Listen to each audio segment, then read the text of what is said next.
Qadrdonlar, tungi ko'rinishiga hali anchadan bas yonmaydi ekan. Kechqurun 22:00 da yonar ekan.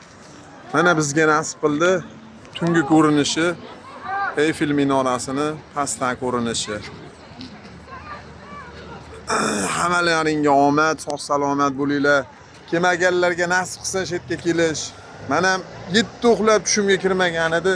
1 yil oldin Parijga kelaman, Eyfelni ko'raman deb hayolimga ham keltirmagan edim. Allohga shukr, Allohga oson. O'ylamagan joylarimdan yetkazib qo'ydi meni. Allohga shukr. Alhamdulillah bu betlarni ko'rishdi. Kelinglar, qoyil zo'r. Amalingga nasib qilsin qadrdonlar. Parij bilan xayrlashamiz. Davom etamiz biz. Nima deydi? Sayohatimizni dunyo bo'ylab. Hammalaringga omad, sog' salomat bo'linglar. Alloh rozi bo'lsin hammalaringni. Qo'llab-quvvatlab turgan akalar, do'stlar, qadrdonlar, hammalaringni otlaringni men bunday qilib ayta olmayman, vaqt yetmaydi. Qisqacha qilib hammalaringni Alloh rozi bo'lsin, sog' bo'linglar. Yaxshi kunlarda bag'ri butunlikda ko'rishinglar. Hammalaringni duo qilaman qo'limdan kelgancha. Sog' bo'linglar. Omad.